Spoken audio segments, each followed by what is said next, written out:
Hello, everyone. Thank you so much for waiting. We'll let everyone in from the waiting room. Take a couple of seconds for people to drift in. Thank you so much for being here this Thursday night with us. Hope your springs are nice and sunny and warm. All right. So we're gonna go ahead and get started just so we can start on time. So hello again, welcome everyone. Thank you so much for joining us tonight on the impact of Tourette syndrome on grandparents. My name is Dao Duong, and I am the Senior Manager of Community Programs here at the Tourette Association of America. I'm also joined by my colleague, Wendy Wegman, the Senior Director of Programs, who will be helping me out tonight in the chat and other resources. So thank you, Wendy, for being here. Before we start tonight's event, I do want to say that tonight's program is being provided as part of the Tourette Health and Education Program in partnership with the CDC. And so the views expressed by speakers and moderators tonight do not necessarily reflect the official policies of the Department of Health or Human Services, nor does the mention of trade names, commercial practices, or organizations imply endorsement by the U.S. government. So we're very excited to present tonight's virtual program on the impact of Tourette syndrome on grandparents. So we'll learn about the impact of TS and other tic disorders on the grandparent relationship, hear about their unique support needs, and discuss how families overall can support that grandparent relationship and promote overall family cohesion. So we have an exciting program for you tonight. After the presentation, we will be asking attendees to partake in a brief survey to let us know what you thought of tonight's program. Tonight's content is made possible by support from the CDC. So not only is your feedback very important to us, but it demonstrates to the CDC the value of programming like tonight's and topics like so. A few housekeeping items I'm going to go over quickly. Please remember to put your questions into that little Q&A box on the bottom of your screen so you can make sure we capture those for later, okay? So with that said, I'm going to go ahead and introduce our wonderful speakers for tonight. We have Dr. Helene Walisever, PhD. She's a licensed clinical psychologist, member of the TAA Education Advisory Board, and chair of the TAA New York Hudson Valley chapter. She and several of her children have Tourette syndrome and other learning differences. We have our wonderful grandparents with us on tonight, Martin and Suzanne Silvera. Martin and Suzanne are high school sweethearts who have been married for 31 years. They reside in Southern California, where they've raised 3 children, ages 30, 27, and 24 years old. They're very blessed to have 5 grandchildren, 8, 7, 5, 4, and 2 years old. One of their grandsons has a recent diagnosis of Tourette syndrome. And so that's why they're here to share their lived experience with us today. Martin and Suzanne had careers in the public education system. Hobbies. Oh, their hobbies include farm life, gardening, being koi pond enthusiasts, and horseback riding. They're very active in their grandchildren's lives. They volunteer at schools and attend soccer practices, games, participate in church events, library story times, and more. So we're very lucky to have them on with us tonight. So before we launch into kind of our conversation, I'm actually going to go ahead and pull up a quick knowledge poll. It's a little knowledge check just to gauge our audience's knowledge on this topic before we start. And I'm going to do it again at the end so we can see how much we've learned throughout the next hour. So I'm going to go ahead and launch the poll. And can someone, one of the panelists, just give me a thumbs up if you can see this poll in front of your screen? Thank you. Thanks, Suzanne. So everyone, go ahead and take some time to answer these 2 questions here. The first one here is, what are some ways grandparents can support their adult children taking care of children with Tourette syndrome? A, offer to do research. B, listen to their adult child. C, comment on their parenting style. Or D, just A and B. And then our second question here is, how can grandparents get involved and advocate for their loved ones with TS? Some of the options here, you find a local TA chapter or support group. You can attend a local Tourette syndrome event with your grandchildren, educate others in your community, or D, all of the above. So go ahead and answer that. I'm going to wait for about at least, hopefully 70% participation. So I know there's some folks on here still answering.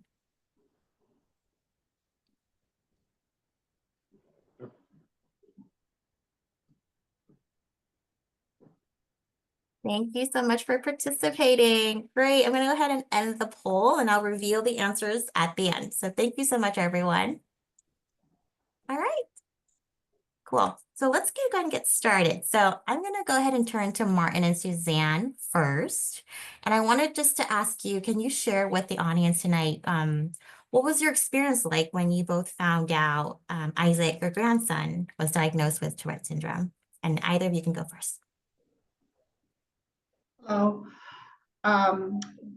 We had some signs, that seemed a little bit different. And so we got an appointment with our pediatrician. And from there, he was referred to a neurologist. And to hear the diagnosis was a bit shocking. And so me being in the education field, I immediately just, started to do some research to get more information. Although the doctors were very thorough, but it was like I just needed to know for myself, how we can help, how we can support, and and to be there for our grandson. I guess I need to start off by saying that our role as grandparents is a little bit different, just because he is with us full time. So we kind of have two roles as a parent and grandparent. But it was, for me, it was, searching for information and educating myself and then sharing it with the family. I think when we started talking about this, noticing some of his tics, I think for me, there was a little bit of sadness to see that there is something happening. And then, for both of us, I think the bigger piece was protecting him, protection from everybody, everybody that hasn't learned about his disorder or his, symptom, what he's going through, because it started off really small and it still is somewhat small. I mean, we just recently recognized, I think a week ago, another little sign, and we don't make an issue of it. It's something that we can communicate with each other either verbally or just by sign, by looking at each other, we can show that. So I think in the beginning it was more sadness and protection and trying to think how we can educate ourselves. Suzanne's really good about the research when it comes to finding out what's needed and what needs to be done, and just educating ourselves as to what other what are the other what steps are going to come down the line. Really didn't know any of that, so I think seeking information was really the next step there. Thank you for sharing. And Helene, maybe I'll turn to you and ask, maybe can you provide, since your background is an education specialist, right, and you yourself have Tourette syndrome as well as your children, can you provide a brief overview for our audience today, like of how a Tourette syndrome diagnosis can, impact the grandparents, right, and the relationships at home, just so people are kind of maybe familiar more with the context of this conversation? Right. And well, there can be such a wide range of reactions. And Martin and Suzanne, you already touched on a couple. I mean, I think it's very typical, the sadness that you mentioned, Martin. Many grandparents are grieving because their grandchild was perfect. And now there's this diagnosis and they're a little less than perfect. And what does that mean? And there could be a lot of worrying, like, is he going to be happy? What's going to happen? What's his future going to look like? And as you mentioned, Suzanne, like that you want to help. What can I do to help? And but interestingly, the role as grandparent, you're kind of one step removed. You're not the parent necessarily, directly taking the child to the doctor and, and putting interventions in place. You're one step removed. So that could be a little frustrating. So how how can you get involved? What can you do? And again, communication with the parents, I'm going to talk about that more, about how to offer support, and educating yourself. And some people are very much like Suzanne, they just throw themselves in, okay, they want information. But I think it's also fair to, give yourself some time to let this sink in. Though, again, I have heard from some grandparents that hearing the diagnosis is somewhat of a relief, because maybe they've seen some things behaviorally or emotionally in the child. And so having a name to something, okay, this is a real thing, and there's something you can do about it. But again, maybe sadness that there isn't really a cure out there right now. So again, a full, range of emotions. And actually, so I'm not a grandparent yet, but I did ask my parents, how did they feel once they found out that the first of several grandchildren was diagnosed? And actually, they said that it wasn't as traumatic as when they were busy getting my diagnosis, because the not knowing was more unnerving. And now that they knew what it was, and they also know that there's light at the end of the tunnel, I turned out okay. So they knew that their grandkids were going to be in good hands and, most likely going to turn out just fine at the end. So. Helene, no, that's super helpful overview. And you mentioned some key points that we'll get back to later in the conversation tonight.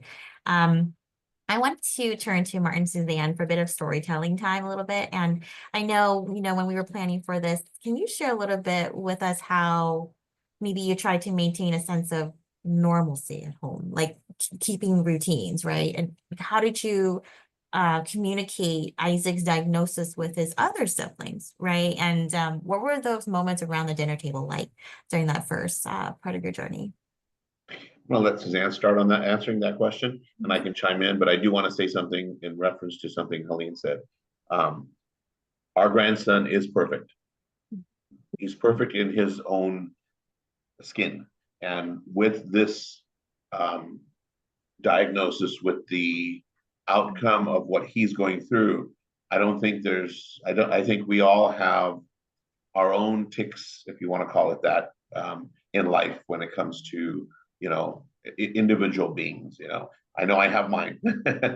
So go ahead. Well, he's one of the older of our grandchildren, but he's number 2. So the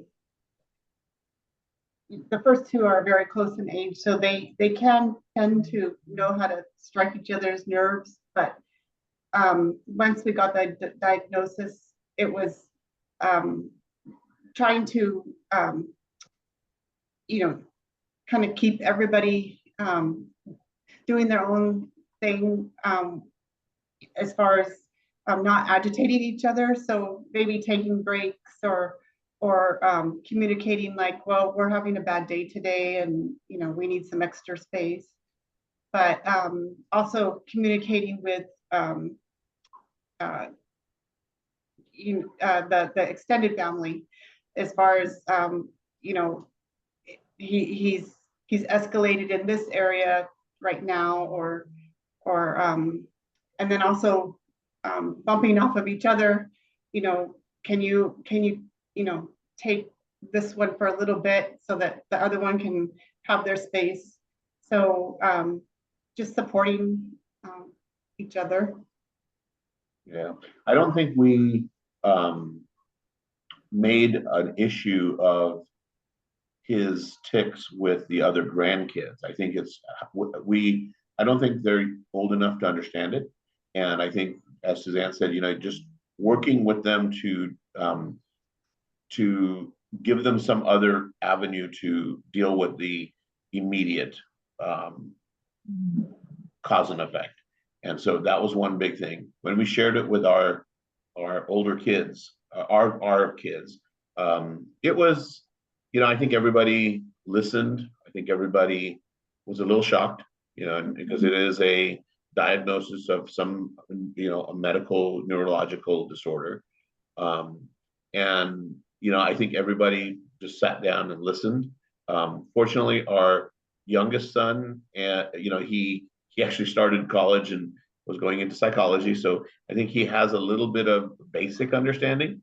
Our middle child, our daughter, is a teacher, and so she has the trainings to deal with, behavioral issues and things like that. So that was good. And so, I think sharing with the family, everybody took it really well. The Isaac's great grandparents all understood, and there's nobody treats him any different than we did before the diagnosis. Even and we'll talk more about this as we move forward, but even in church, at the library, in the school setting, wherever we go, we make sure those professionals that we're dealing with have the information they need so that they understand that if something, if there's an outburst, that it's not just a misbehaving child, so. That was one thing, but I think everybody received it well. And we really don't talk about it in front of him or the kids. I think we just react to the individual situation, and sometimes it's just looking at each other and we recognize it, and you distract everybody or distract yourselves from it. So. Yeah, that's interesting. You mentioned like even the great grandparents were also educated and supportive as well. So that's like going to the multi-generational support in the family here, right? That's amazing. Helene, did you have anything to add to that? Yeah, no, I think the education piece for a grandparent who's just hearing this overwhelming diagnosis for the first time is very important because as you know, Tourette is more than tics, and there's a nice iceberg graphic on the Tourette website that talks about all the other diagnoses that go along with it. So even things like poor handwriting, frustration tolerance, poor impulse control, um, not paying attention to instructions, things that can often be so easily be misinterpreted as misbehaviors are really often part of the whole big picture and need to be understood that way. So it's not about, punishing the child for not listening necessarily or disciplining them, but sort of understanding the whole picture. And it could be very confusing because you could think, you know, he has all these tics when he's home, when he's doing homework with his parents, but when I have him in my house and we're eating ice cream or doing an art project, he seems fine. So does that mean he can control it? Not necessarily. And I think also it helps to understand that many tics are invisible. There could be toe crunching tics or ab crunching tics. So, or just because they're having a good day doesn't mean, oh, they're fine. He's growing out of it. Sort of understanding that it can wax and wane and also present itself differently in different environments. I think that's important to realize. Well, thanks for adding to that, Helene. I think we'll segue to you actually next because I kind of want you to share a bit more about, like you said, the education piece is so important here, and also the point about compassion for oneself as a grandparent, right? Like in these situations, like, Martin mentioned a lot of sadness and things like that, and so can you talk a bit more about like those key areas when it comes to like support and how the impact can be for our grandparents in the community? Yes. I mean, first of all, have compassion for yourself because we all make mistakes that we've all said, cut it out, stop it, or acted annoyed. And, and we're human. So, Martin, it's wonderful that it sounds like when you observe new tics, your response is just to ignore it because that's probably the best thing to do. Or sometimes to just have a sense of humor about it. Laughter is the best medicine.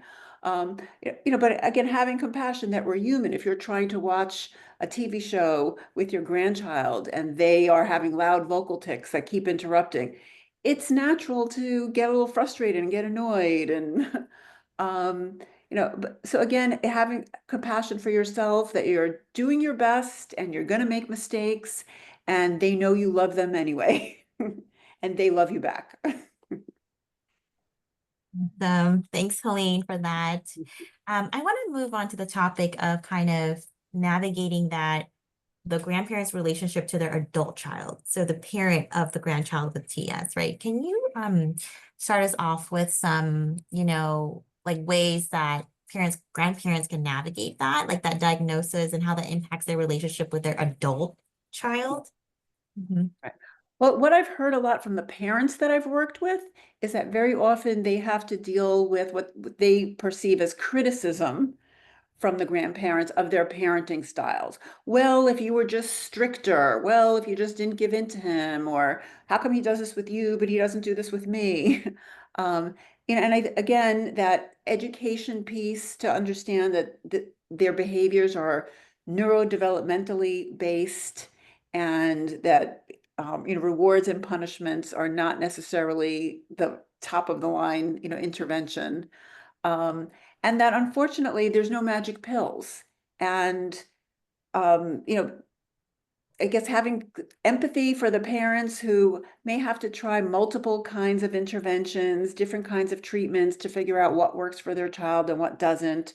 And you may not always agree with the treatments that they choose, but it's just so important for them that you be supportive of their choices. And there's just so much trial and error. And how, maybe, and listening to them, would it be helpful for you to do some research on the various treatment options? What can you offer them besides, maybe it's just a listening ear, or maybe it's doing something active for them. No, great. No, those are great, strategies in a way, Helene. And I want to give space for Martin and Suzanne to comment on any of those things that Helene just shared. Any responses or feedback to that, Martin and Suzanne? I think, we're in a little unique situation since we are, Isaac, our grandson, is in our custody, full custody. And so we, in one perspective, it's kind of easier because we've shared with his parent, his dad, that, there's this disorder.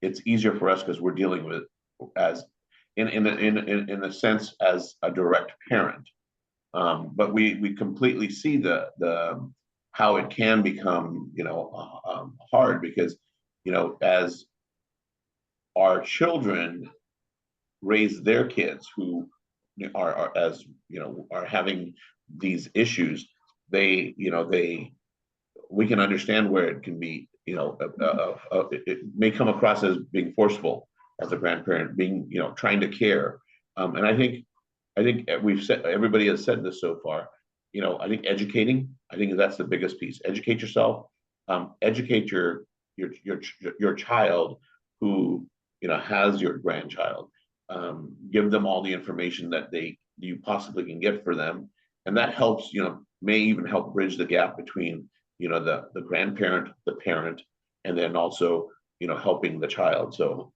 yeah, I think that's one thing I'd add. What about you? I love the phrase, it takes a village.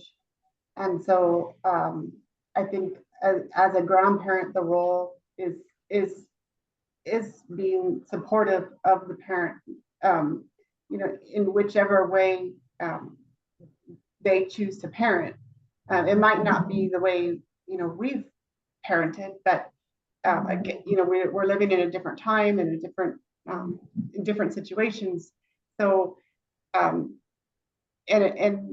the child can benefit from all the generations, learn things from the grandparents and of course their parents, but I think listening is a key part of our role, is to listen, to understand what direction the parents need to go and want their child to be raised as. I do want to say one thing, and this may kind of go off on a tangent a little bit, but one of the things that we have recognized in the last decade, and it's probably been a little longer than that, our children, our kids are in their 30s, early 30s and late 20s. they don't have the luxury to raise the kids the way we may have raised our kids, and or how our parents raised us. I think today's world of finance and both parents having to work, there's we fortunately in our household, our grandkids have grandparents there with them 24/7. They have, we take them to soccer, we go to the library with them, wherever we need to do, whatever we need to do. And I think there's a difference in, I think a lot of the grandparents would probably agree with us that, I think there's more child raising efforts made by grandparents today.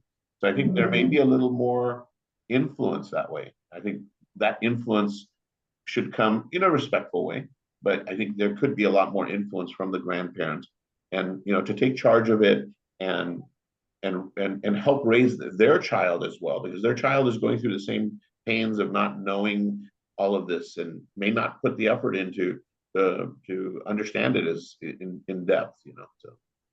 But I'm glad you brought that up, the role of practical support, because as you mentioned, the parents are stressed too. I mean, getting the diagnosis can be a stress on a marriage.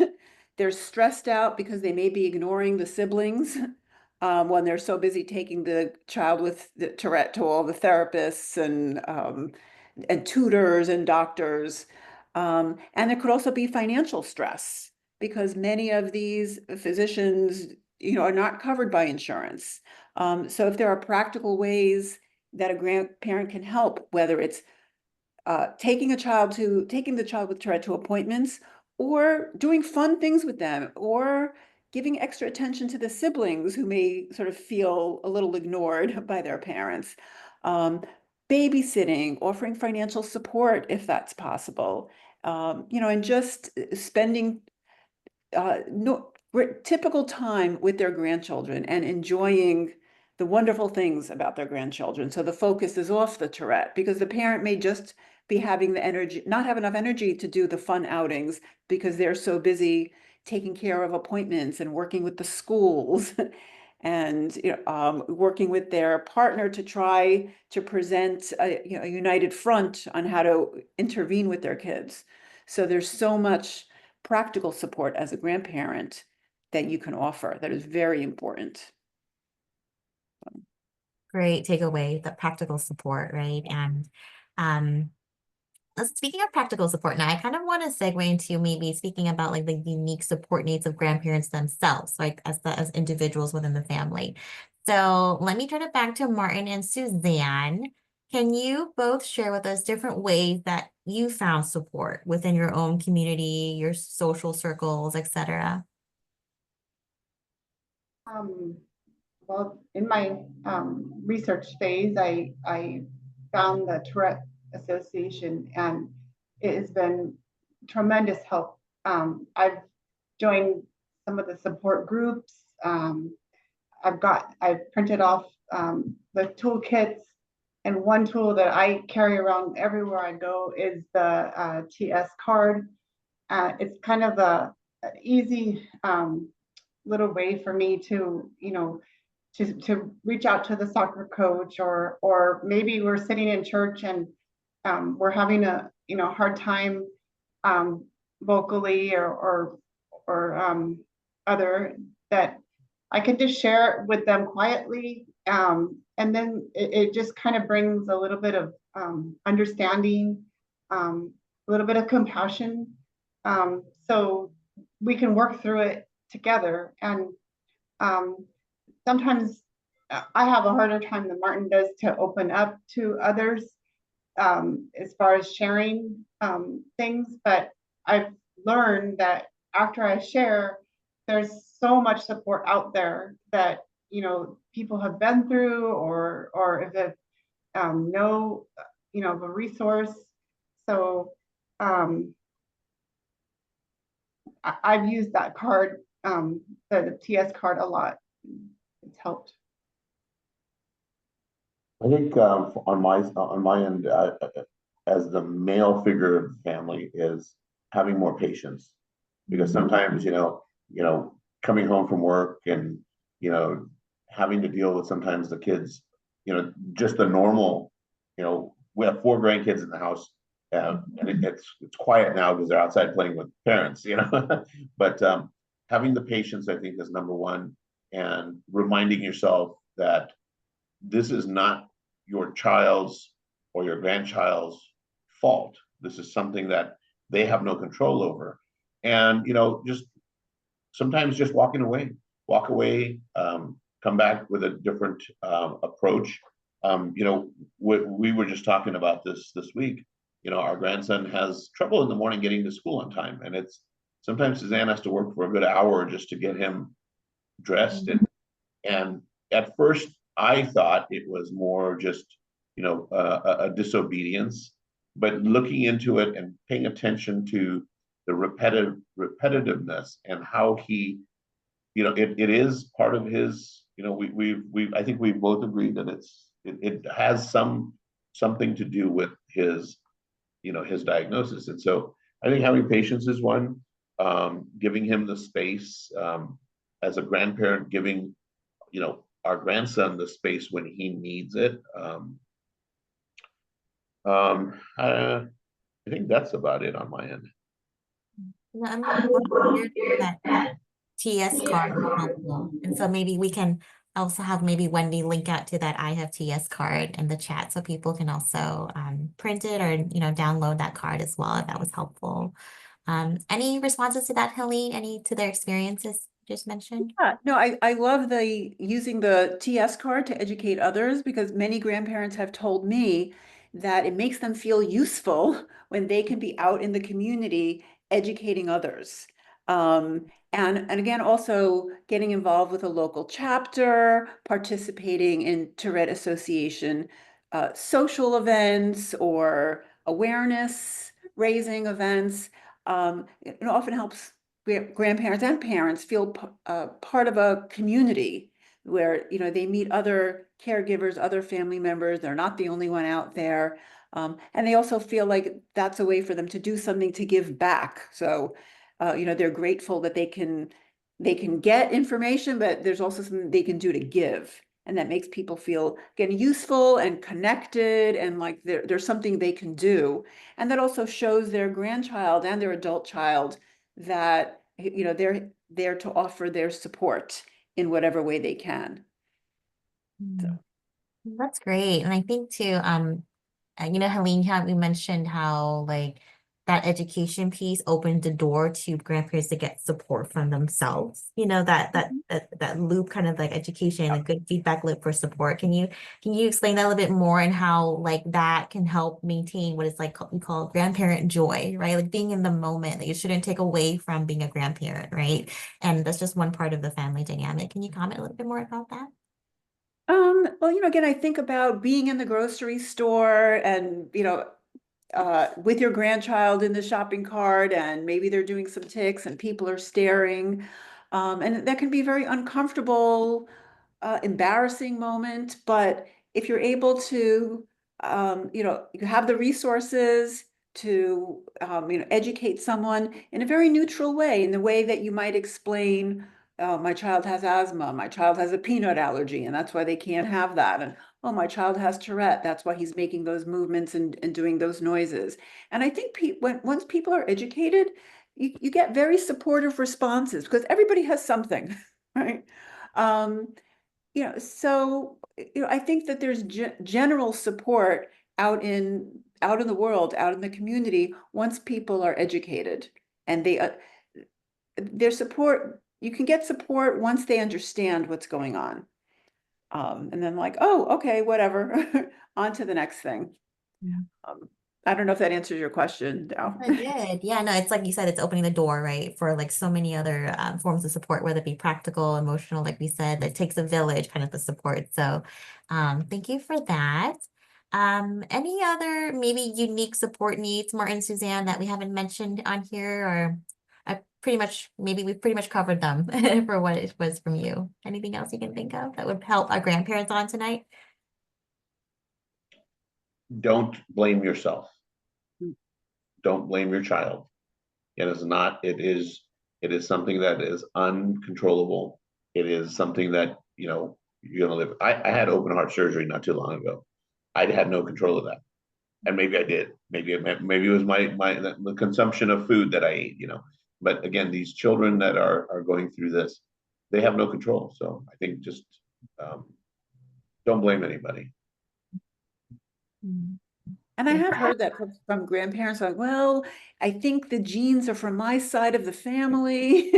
And now maybe it missed my child's generation, but my grandchild has it. Or it got both generations. Oh, I was so unlucky. And, and like you said, that's something you have no control over. But what you do have control over is how you respond to that and how you support the family and how you're just there for your child and your grandchild. Mm. No, that's wonderful. Thank you. Thank you for sharing those pieces, everyone. I'm gonna move on to the next section on kind of self-advocacy. And I know Helene mentioned a little bit about this, how, we recognize that our grandparents in our community have spectrum of different support needs, right? And she touched on some ways that grandparents in our community can self-advocate. You talked about like attending TAA events, right? Like Suzanne went to an online support group, for example. Can you elaborate a bit more on, talking about kind of those kind of multi-generational social events that can provide that space for our grandparents to play advocates, right, in this community? Anyone can answer actually that question, actually.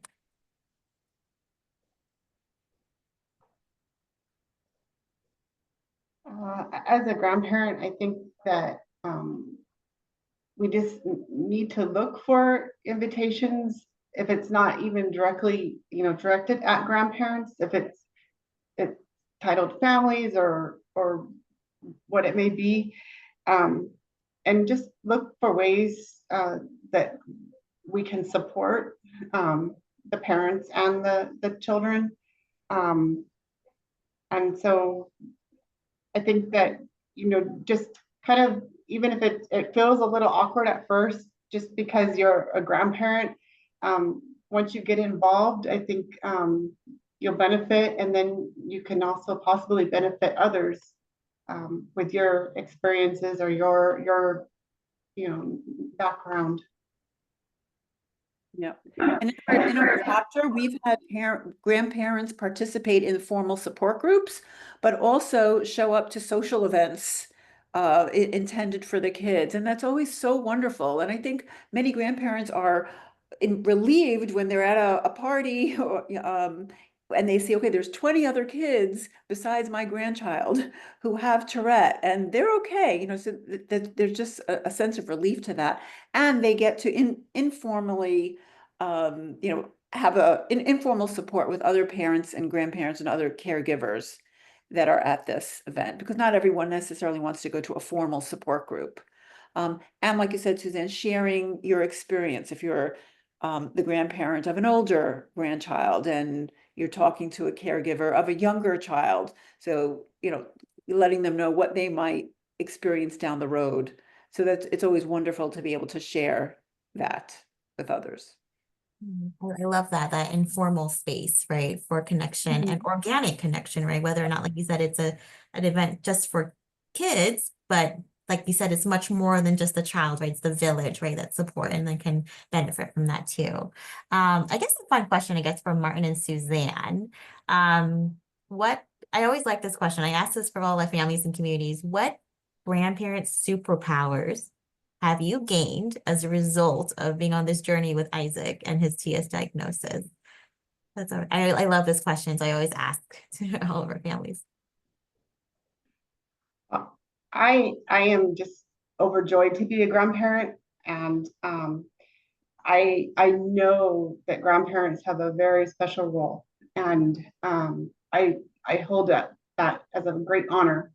And so, as far as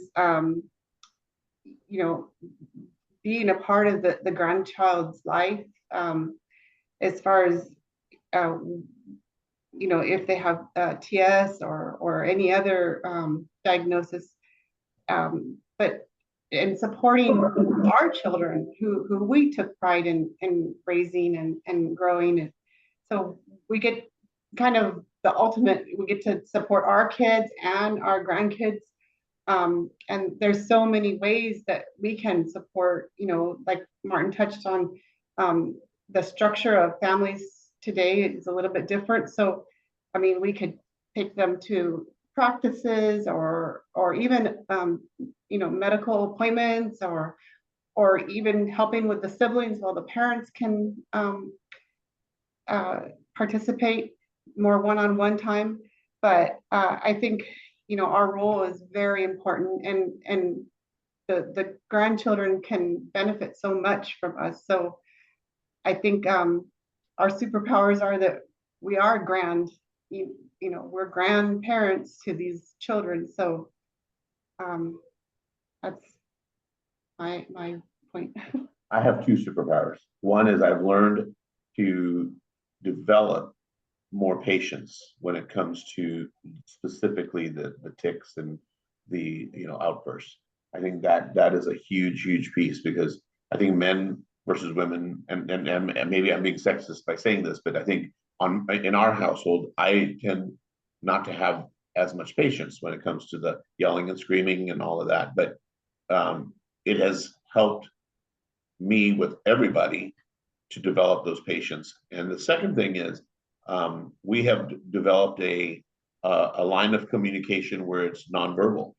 We can look at each other and we recognize something's happening right now, and so we make sure that we're not putting attention to it, so that we're not drawing not only attention to our grandson, but if there's others present, that we're not making an issue of it. We're recognizing it. I think that's an important piece, because I think sometimes it's good to recognize things, but sometimes there's no need to. I think it's as we said, this is normal. He's normal. He's got it. He has something that is affecting him, but that's what we're gonna have to deal with. So he's no different than any of us. So. Awesome. Helene, did you want to comment on any of their superpowers, or in your experience working with families, right? Like, does that resonate with your experience with other families as well? Like, kind of these superpowers that come about or are already there. Yeah, I think, well, you mentioned patience, and I'm just gonna, what I see grandparents eventually coming to is acceptance that this is the new normal, and their grandchild is perfect and has wonderful other talents that they can nurture and explore, and just being able to find joy in being with their perfect grandchild. Awesome. I love that, the grandparent superpowers. Thank you so much for sharing, a wonderful panelist for tonight. So that kind of wraps up sort of the roundtable part of the program. Before we go into Q&A, and I know there might have been some questions in the chat as well, I'll pull that up in a moment. I actually wanted to, for those of you on the program with us tonight, I'm going to share a QR code actually for an evaluation survey of tonight's program. So we can hear from you, and we really value your feedback. And so give me 1 second. I'm going to go ahead and share my screen so I can get that QR code for you. So all you have to do is just take your phone and you take a picture of the QR code here. So 1 second. Let me share. Can I get a thumbs up from the panelists? You can see the screen here. Yep, that's the QR code for the evaluation. Get a little bigger. There we go.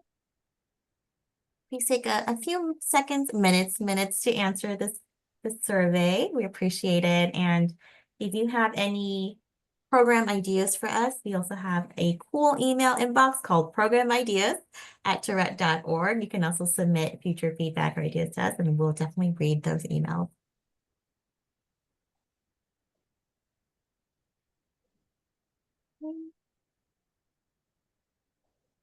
Do that. And then I also wanted to go over just some upcoming events at the TAA that you might be interested in. Speaking of events for children and our youth, we have a lot of youth programming lined up for you here, and I'll share this in the next screen here. And so we have, for the rest of March and through April, we have a variety of programming for youth, teens. We have a rhythm and stories, percussive adventure, so that's a music kind of a program there. We still have spaces open for a Minecraft game nights for teens. So if you're 13 to 17 years old, then One is in March 21st, tomorrow night actually, and April 4th. We have actually two art workshops, Draw on Your Strength, one in April 8th and April 15th. So that's going to be working with an art specialist to do some really cool arts and crafts there. And then there's another family community programming called Stronger Together, Navigating TS and TS Tic Disorders as a Family. I will be moderating that family roundtable in April. So please feel free to go visit our events page and register for that as well. It is kind of like the third in this family series. So we'd love to have you there for that family roundtable. And we have another program on managing tics with medication coming up as well in April, and another Draw on Your Strengths. So lots of exciting things happening at the TAA. You can visit our events page to register and get more information on that. And then lastly, we just wanted to say, we really appreciate like everyone just being here with us tonight, but also like support from you all, our constituents, continues to make these and other programs really possible. And so if you really did enjoy tonight's programming, and we really would want to encourage you to consider making a gift to the TAA so we can continue to provide this quality programming for you all and grandparents like Martin and Suzanne who are with us tonight, and Helene. So we really appreciate your consideration on that. Okay. So go ahead, and that's another QR code. So you can also take a picture of this on your phone, and it'll bring you up into a form, and you can take your time with that. All right. Thank you so much, everyone. I'm going to go ahead and go into Q&A now. I'll stop sharing my screen. And I want to make sure I look into the chat here.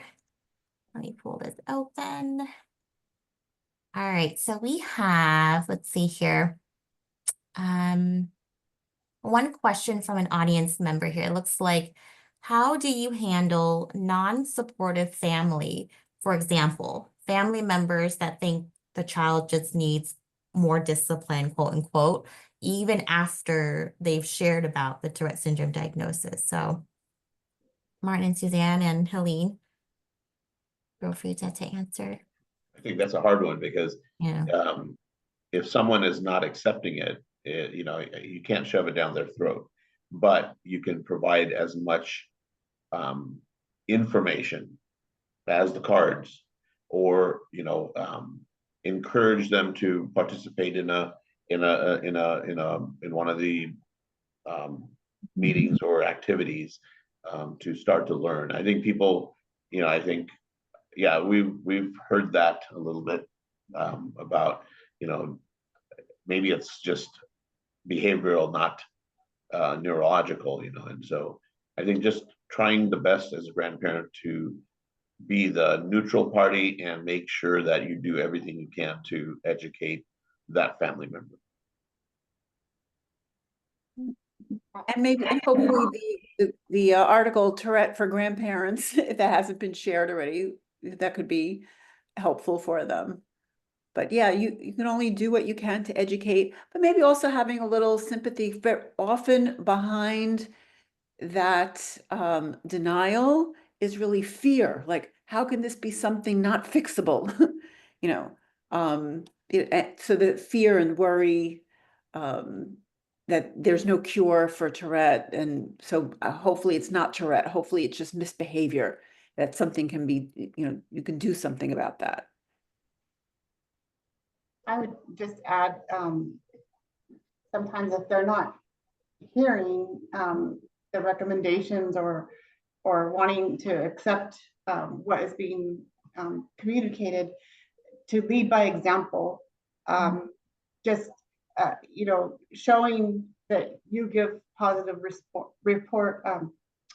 support, and being compassionate, calm, and sometimes people recognize the physical part of it more than they would a verbal conversation. So their eyes are on you. They're watching how you react to the situation, and not getting worked up about an outburst or things like that. So leading by example. Yeah, no, that's great. Thank you for your responses to that question. I hope that's helpful for the audience member that submitted that. I actually had some questions from registration. I think folks that submitted it, when they registered for tonight's program. And an interesting one came through about addressing explosive behavior, especially from a grandparent perspective. So I don't know if Helene, you want to start off with that, and then Martin, Suzanne, you can add on to that from your experience. That's always a very challenging one for families. But the first thing is you can't really address the explosive behavior in the moment because once they've gone from 0 to 60, they're not hearing you and they're not seeing you. So it can be, so afterwards when the child calms down, it can be helpful to have a conversation with them about, what do you think that was about? What triggered you? What kinds of things have been helpful to you in the past to calm you down? What can we do next time this happens? So sort of, having like a post-mortem and maybe coming up with a plan, but also communicating with the parents, with other people who know the child, to try to identify what their triggers are. Because very often these explosive behaviors look random, but patterns do develop over time. So maybe they had a hard day at school and then they couldn't find their, the book that they were in the middle of reading when they got home, and their favorite stuffed animal was in the wash and not on their bed. And so, their cup slowly got filled up and then, things, burst over. So the kinds of things that can trigger an explosive behavior over time, it takes work, but often they can be identified. So working with the child proactively to, when they start to feel a little bit stressed, what kinds of things, what kinds of strategies and interventions are useful for you to calm yourself down. But again, in the moment, it's going to be all about safety, your safety, their safety, the safety of other kids that might be around there. But unfortunately, there's no quick fixes. This is definitely a process, and it takes a village. I think we've said this multiple times, patience. I think patience is important. And I watched Suzanne, not only with Isaac, but with our other grandkids when they go through a little burst of energy. Sometimes just human touch, hold a hand, if they'll allow you to, I know that fortunately on our end, we are not dealing with outbursts that are, that push that human touch away, but, maybe give them a hug, hold their hand, rub their back, that kind of thing. So. And Wendy, I see you put the resource Emotional Overload, Understanding Non-Tic Related Behaviors in the chat. So that's a wonderful resource if people want to address that further. Yeah, awesome. Thank you, Wendy. And then this next question that came in from registration is interesting. It's almost like a flip situation. So let's say they're asking, in the case when the grandparent has Tourette syndrome and or tics themselves, how do they, I guess, navigate or discuss this with their grandchildren? So it's now the flip, the scenario, right? When the grandparent now has a tic disorder. So I just wanted to make sure this question was raised because it was a very unique question that came in through registration. So any thoughts on that, Helene? And Martin, Suzanne, you can add to it too, but I know it's interesting. It's a flip situation here. Any thoughts? I have Tourette and I had to explain it to my kids at some point. I may have to explain it to my grandkids, even though my tics are much more subtle now. I don't know. I would just be very matter of fact about it, explaining that it's something medical. It's not something I'm doing on purpose. Again, it depends on the developmental age of the child. So it could be something like the doctor said to a young child, it could be as simple as the doctor says it's something I have to do. I can't help it. So that's why I blink and I make these noises. And then, of course, as they're getting older, helping them understand if you have verbal outbursts with them, this is not something personal about you. This has nothing to do with you. My body just has to do this. But just being very neutral and matter of fact, and it is what it is. Wow. Wow. Thank you for that. Yep, that matter of fact is very important. I think we'll do one more question from registration earlier, and this one really is kind of very specific to Martin and Suzanne's situation, but our audience member asked, any other specific advice for grandparents who are like the main guardian or who raise their grandchild with TS? So you mentioned how you have custody of your grandson. Like this question is more geared towards like any other specific advice for grandparents in that situation. I know you mentioned briefly during the conversation earlier about that. Anything else to add to that?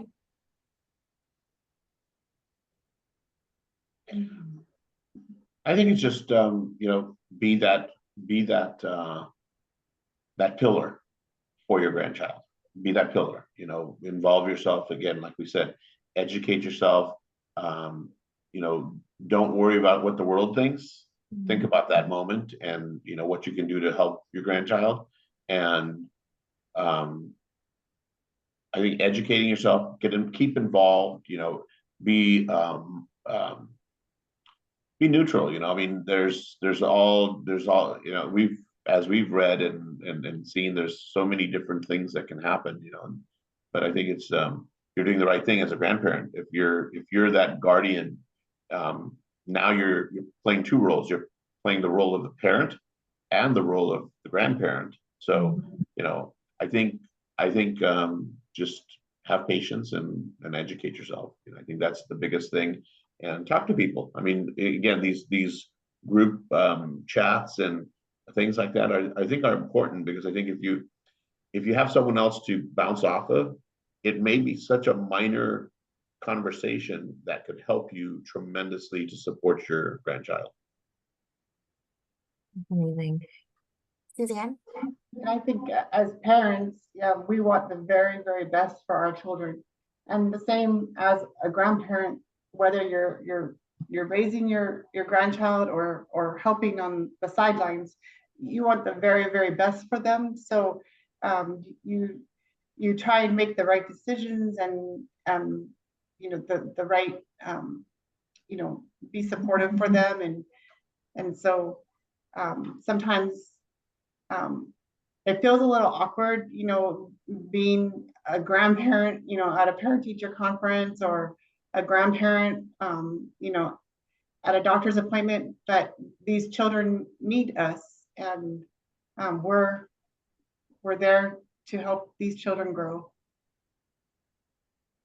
Oh, that's so, I have the warm fuzzies. You guys are amazing. And, thank you for being the grandparents that you are. And I just want to say thank you so much to both like Helene and Martin Suzanne for such an excellent conversation tonight. And I hope the audience found it very informative and helpful. So we're almost to the hour. And so now, if you've been paying attention and listening with us all night, I wanted to go ahead and launch a quick post test. Same questions, but hopefully you're able to answer them confidently this time. So I'll go ahead and do that. And if someone can let me know if they can see it on their screen with a thumbs up, I appreciate it. Awesome. We have 17 participants. So go ahead and answer these two questions. What are some ways grandparents can support their adult children, taking care of children with TS? And question number 2, how can grandparents get involved and advocate for their loved ones? So we covered all of it. All right, I'm going to wait for the poll to get to at least maybe 60%. We'll go with 60 and 70%. Thank you so much for being with us tonight. We appreciate it. Thank you for having us. It was lovely. Let's see here. I'm going to keep the poll up so people can still answer. But in the meantime, again, wanted to thank everyone again for attending tonight's program. As a reminder, please complete our survey. And I'm happy to, maybe I'll share my screen one more time so people can have that QR code here. There we go. please take some time to answer that survey. We really appreciate your thoughts and feedback. It's a recording of tonight's program will be posted onto our YouTube page probably within the week. So if you give us about a week, we'll make sure we'll get that up there. And really on behalf of, the TAA, really thank you for joining us tonight, and our grandparents, our wonderful grandparents on Martin and Suzanne and Helene. Thank you so much for being with us, and I wish everyone a really awesome evening. Thank you so much. Right. Great. And then it looks like the post poll is starting to wrap up. You are all correct. The correct answer is D, A, and B. So offer to do research and listen to their adult child. Question number 2. Yep, it's all of the above. So reach out to us for support. So that's support@tourette.org. I know Wendy's been assisting folks in the chat there, so I hope you found that helpful. But with that, we're going to go ahead and close out tonight's session. Thank you so much, everyone. And I really appreciate you all, and have a wonderful evening. Thank you so much. All right, I'm going to go ahead and stop the recording.